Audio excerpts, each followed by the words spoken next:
My thing. So, hey everybody, today we're going to talk to Mark Childers with Classic Home Renovations. Mark is a local general contractor that has experience with renovation as well as new construction.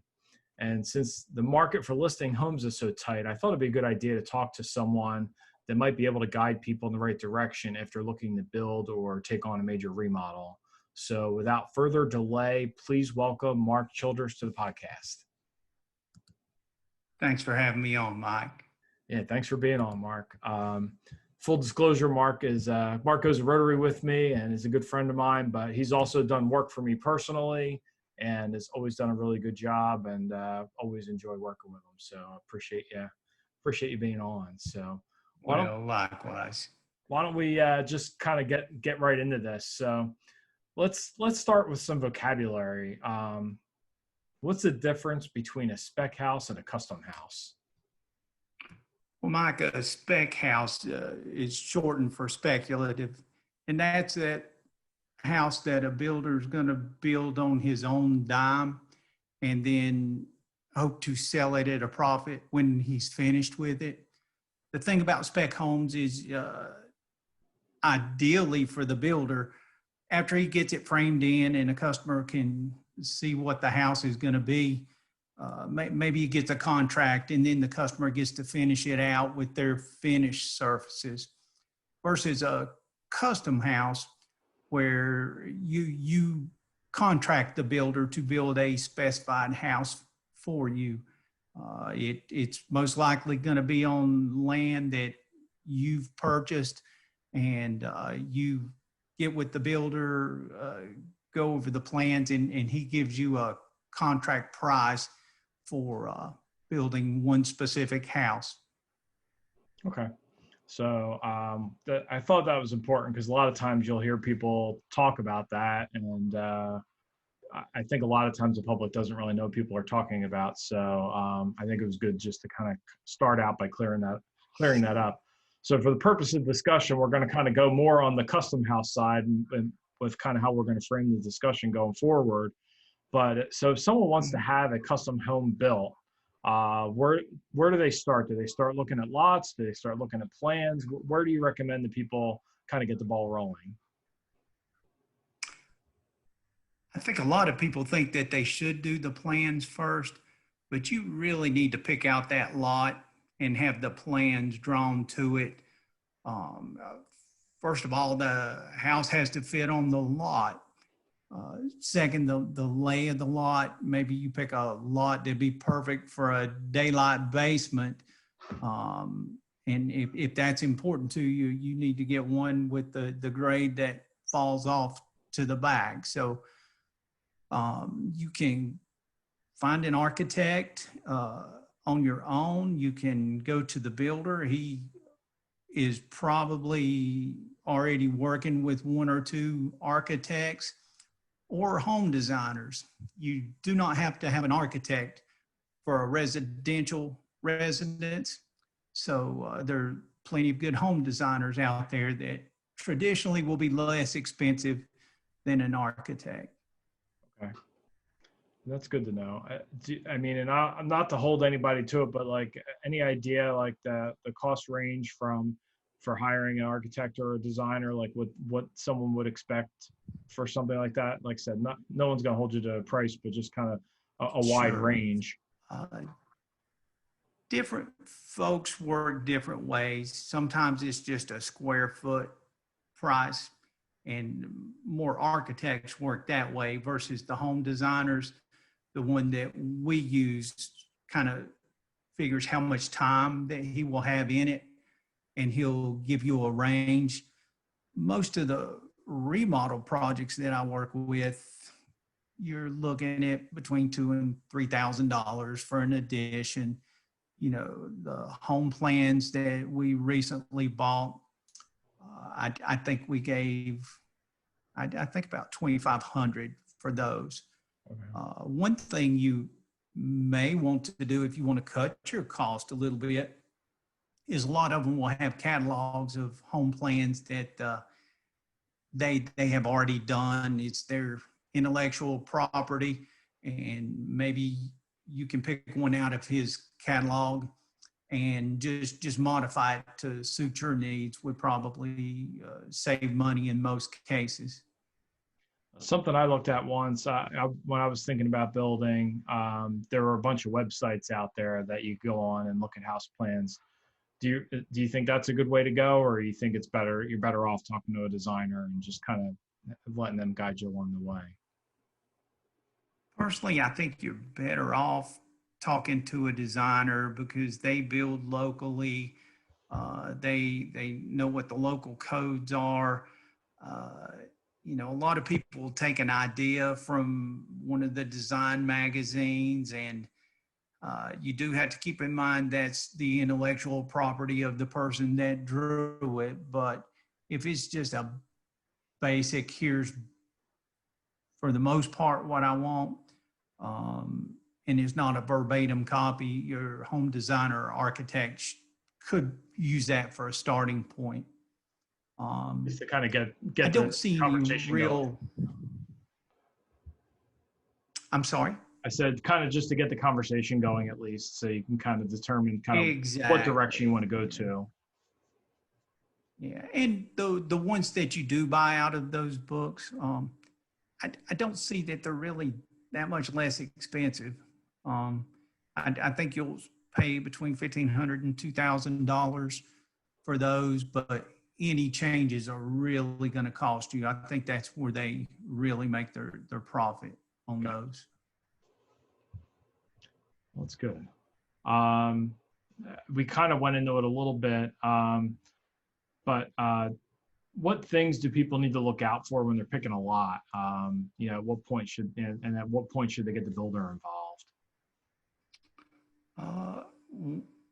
The first major thing is utilities. Are you going to have city water there? Are you going to have city sewer? If it is city services, obviously you're going to have tap fees, but typically that's a lot less than digging a well. You have to look at the grade of that lot and find out what depth those taps are at. So say you do have city sewer available, it's a great thing to hook up to that, but you have to make sure that you can gravity feed to the tap, or you're going to have a pump put in. Lot lines are very important. That's another reason it's good to pick the lot first. And those setbacks, they vary depending on the municipality. So, you'll want a good site plan, and your architect or home designer can draw that too. The site plan just draws out the lot, and then it puts in the setbacks and like a overall picture of where the building sits to make sure that you're not encroaching on the setbacks. Okay. You probably need to look at something I found too is on land is to make sure you look at the setbacks. The subdivision even may have different setbacks than even the city or the county does too. That's a great point. You're absolutely right. So you need to look at those covenants and not just for setbacks. What are the what are the materials that are allowed? Do they allow vinyl? Does it have to be brick or stone? Certainly, most HOAs, if they have covenants, have a square footage minimum. So that's a great point, Mike. You got to comb through those covenants and make sure that you comply. No, it's super important. We've even had somewhere, that you have to get the plans. Like if you're going to build a house, you have to get the plans approved by the developer too. And sometimes that can be a whole set of hoops that you have to run through, because a lot of times you don't really know exactly what you're going to build on it until after you buy it. And so if the house you want to build on it, you can't build it without that approval, it can kind of make it tricky. I had a couple times where someone wanted to buy the lot and then they had the plans for the house they wanted to build, and then the developer wouldn't let them build that house there. And so they ended up not buying the lot. So That's also one of the, There's just details like some subdivisions won't let the garage door face the street. yep. And you want to find that out on the front end, not the back Yeah. end. It'll be really expensive when you start building it and they tell you got to move. Exactly. But then the next thing is the perk test.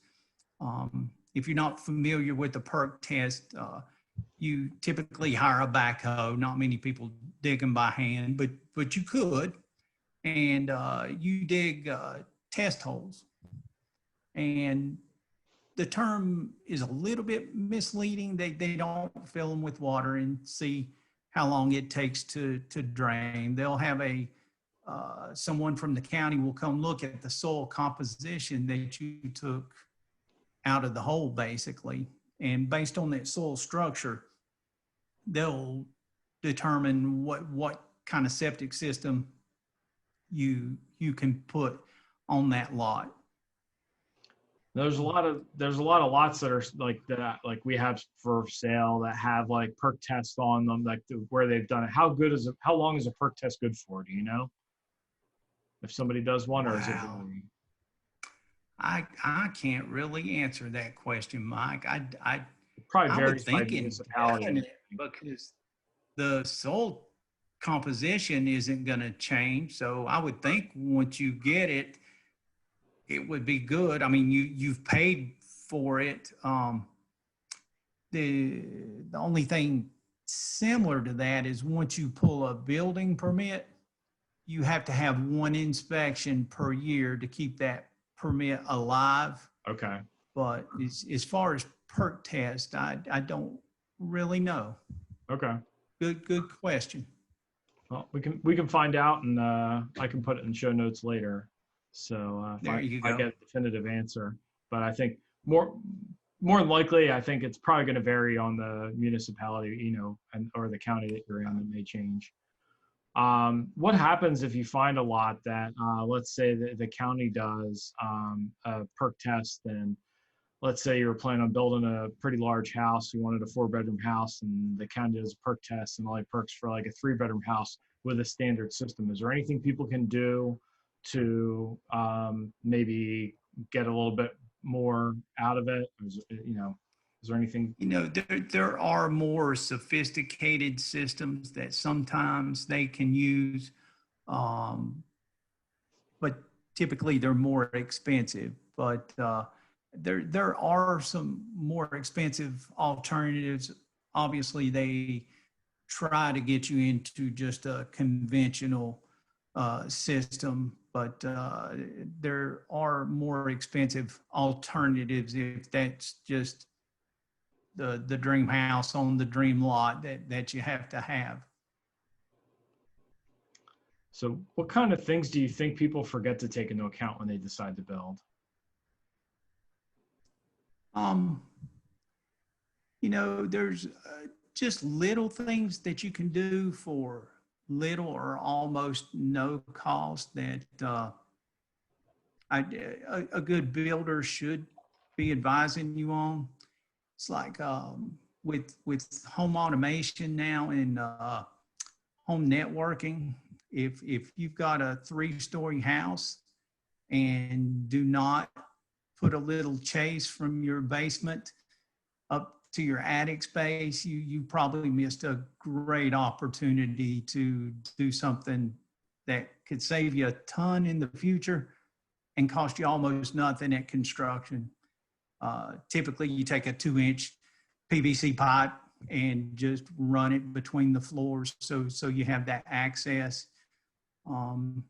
Another opportunity versus a typical HVAC system, if you're doing a bonus room, you think about it, you're putting an air handler in an attic that could get 140 degrees, and then you're trying to run 70-degree air through a duct that's insulated to maybe R4.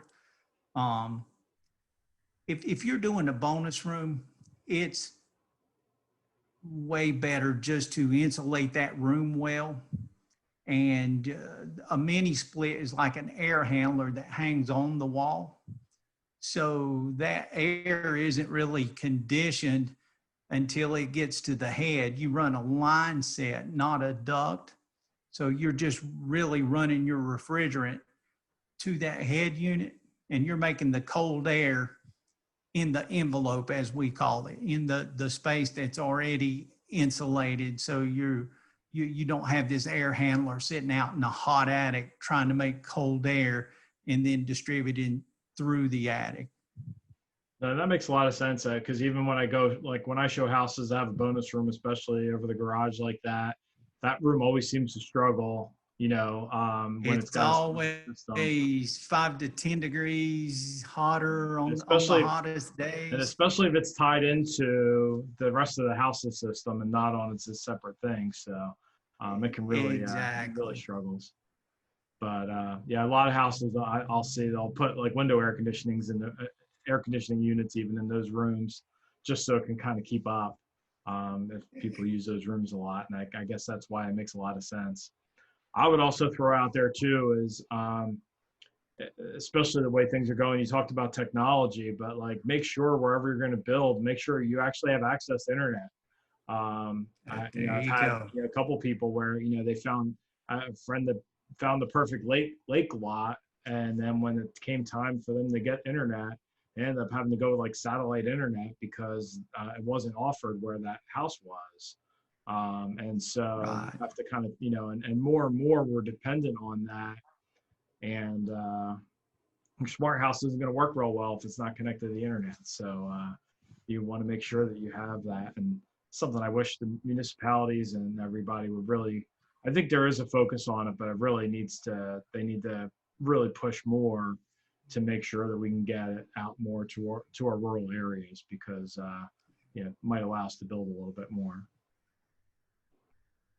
The only other thing I would add, Mike, is I would encourage people just to think ahead, not just next year, 10 years, 15 years, 20 years even. Um, it's not that much more to put a 36-inch door on all the interiors. If you're going to stay in that house for wheelchair access, um, there's a trend where people want to stay in their homes as long as they can. And a whole lot easier to do it when you build it than try and go in and crease a door frame later. Uh, you could even go ahead and put plywood on your bathroom walls next to your toilet um, for future grab bars. That way you don't have to worry about hitting a stud. You're into solid wood no matter where you go.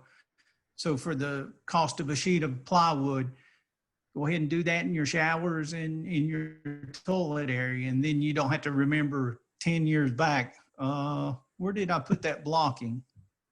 Or even for a short term, we just bought a house not that long ago, and one of my projects has been replacing all the towel bars.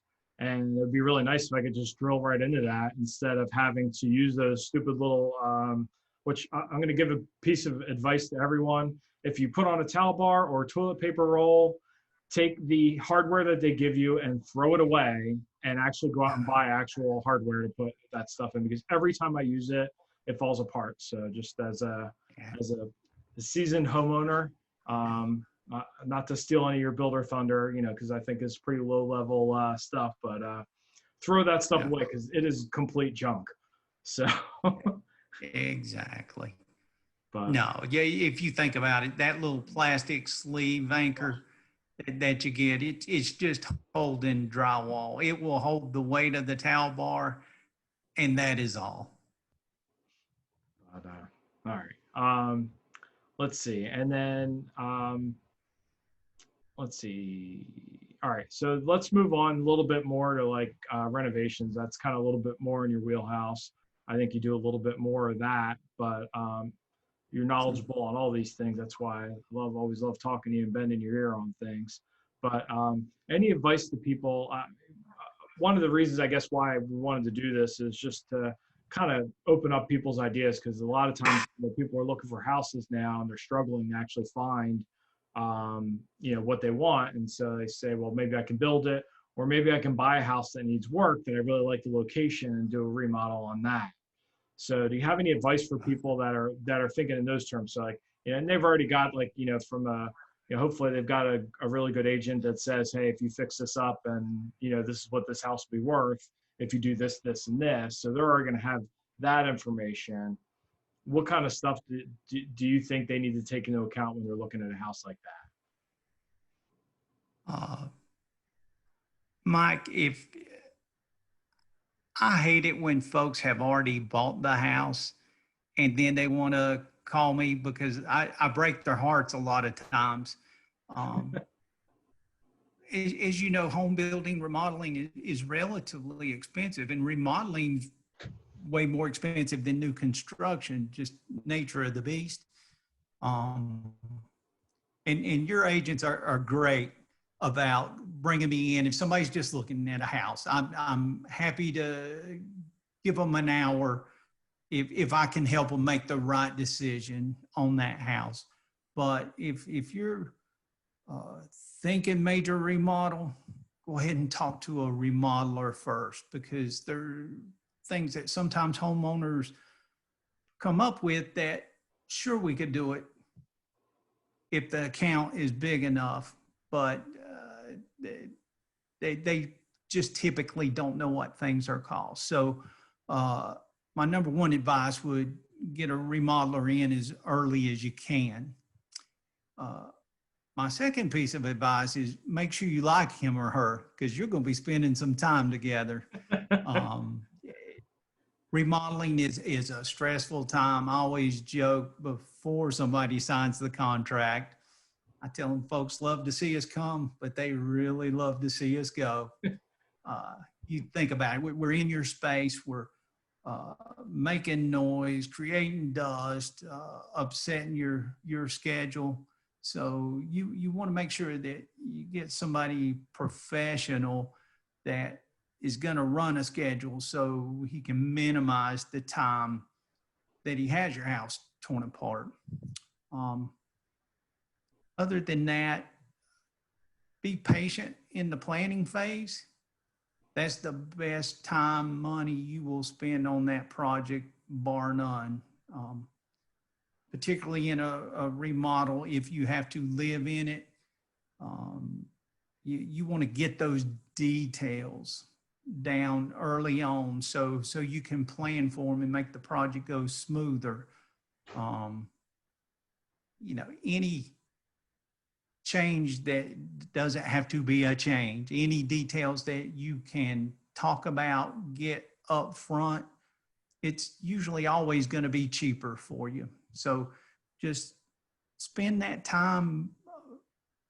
I know folks get ready to go. They've waited 3 years. They've got their money now and they're chomping at the bit to start. But if they'll just pause a little bit and, okay, have we thoroughly gone over these plans? Have we given our remodeler enough time to get a good, thorough estimate on it? Just planning phase is way more important than the actual construction.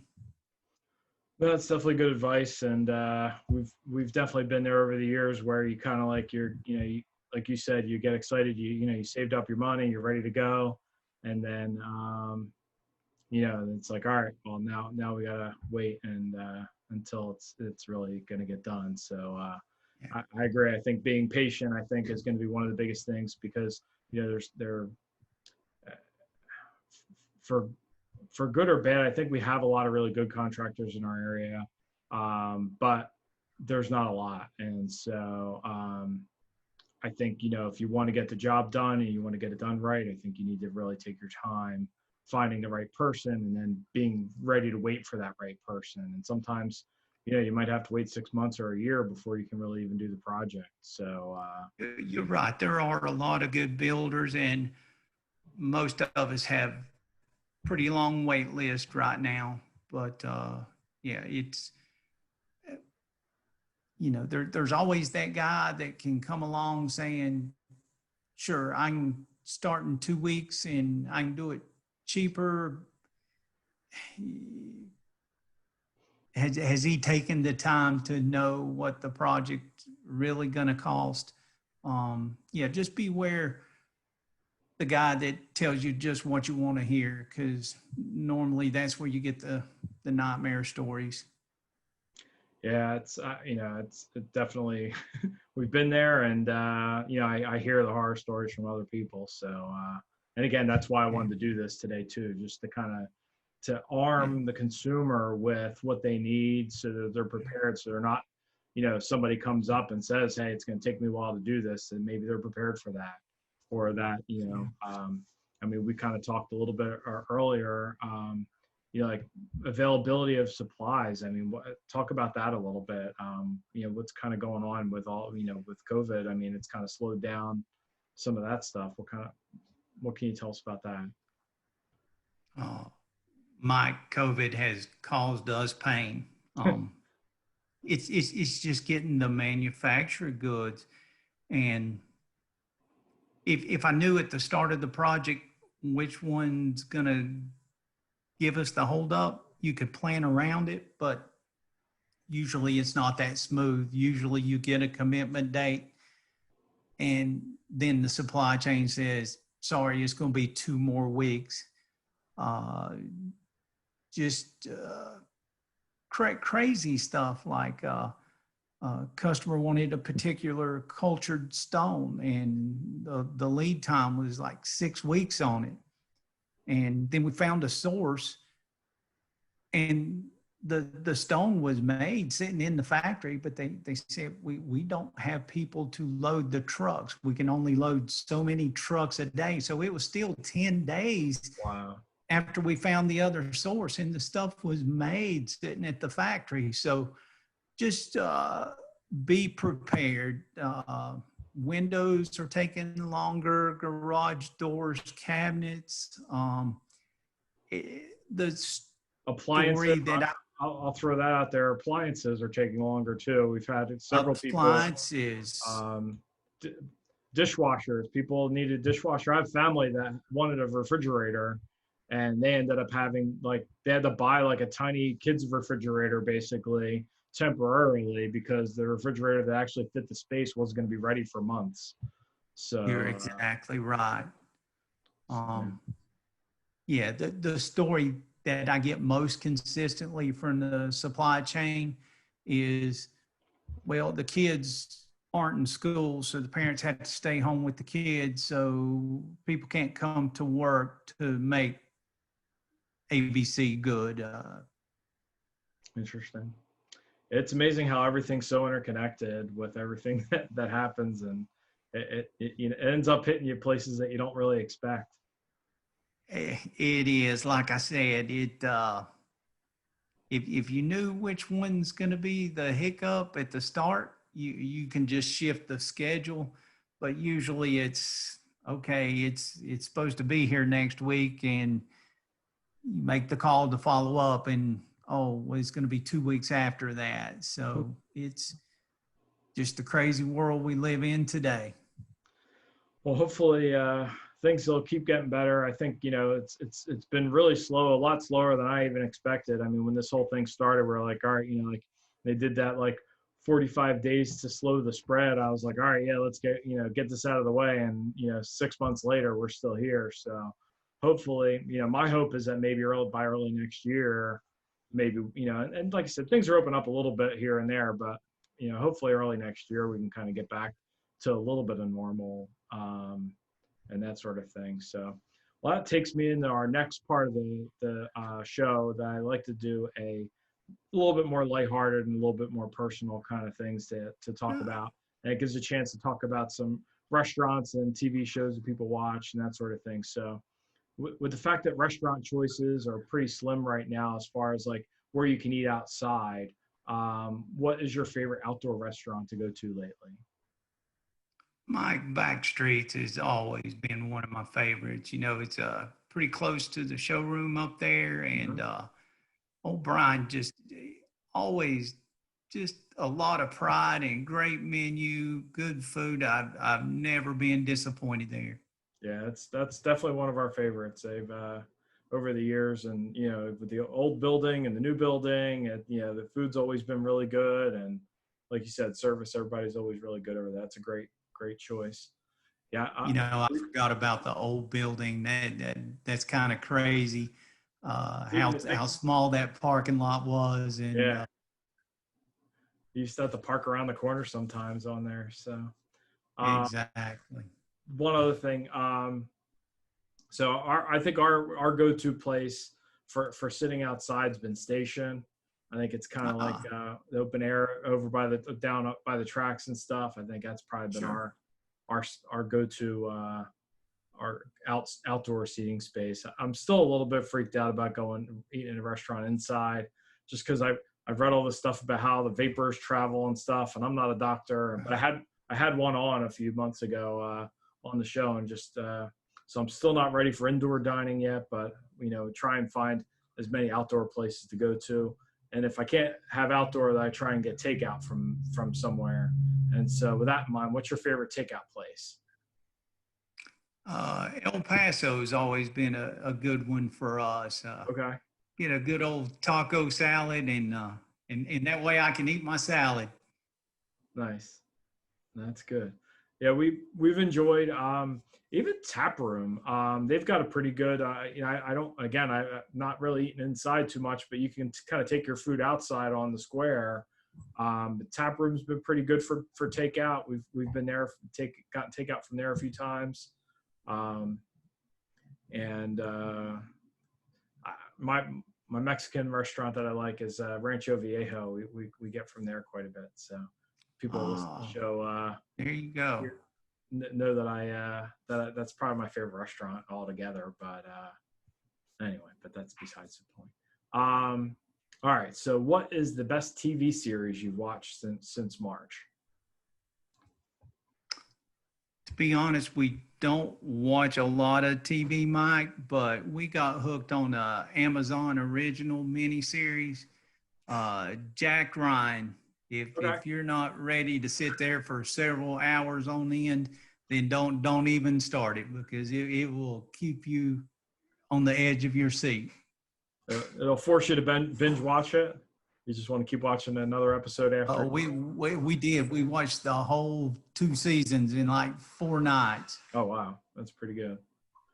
Yeah. How about you? What is your favorite? Trying to think of one that I haven't brought up before. We were for a while we were rewatching The Sopranos. We watched that when it first came out, and I'm amazed at how well that holds up.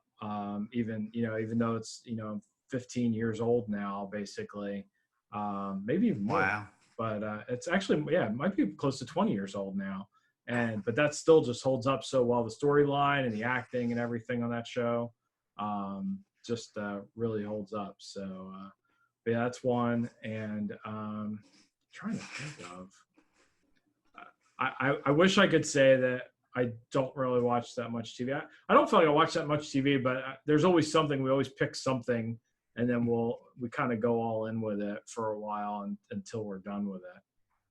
Been watching a lot of house shows where, since we bought a house recently, we kind of have some renovations and things that we want to do to it. So I've probably been burning up HGTV and DIY for outdoor stuff, because trying to get the outside of the house just right, and that's probably been where I've probably spent most of my time lately. So anyway, so is there anything that you're looking forward to being able to do once we get, let's say, hopefully we get to next March and things seem like it feels like a normal March? What are you looking forward to doing then, when everything kind of starts feeling like normal again? Mike, I am dying for a real live concert. Awesome. We've had Alabama tickets for the kids' graduations. That's what we bought them, and it got delayed one time. Randy Owens had some health issues, and then it's got delayed twice more for COVID. So we're really looking forward to just going in here and some good live music. Yeah, my thing is live sports. I can't get past. I mean, it's nice that some of the sports like the NBA has kind of created this bubble situation where there's not really any fans there, and really all the sports are doing it without fans. But the NBA did it, where they're all in the same place basically, and so that was kind of cool how they did that.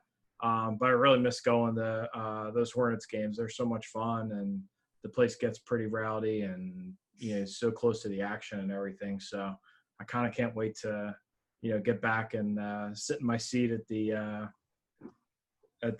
I guess it was Time Warner Cable Arena, but now it's the Spectrum Center, and sit in my seat again. I can't wait to do that, but I just miss that so much. I never realized. I mean, we enjoyed it, and we take the kids to the games, from when they were kids, and it was always a good family fun thing to do, and just really that's one thing we kind of miss the most right now.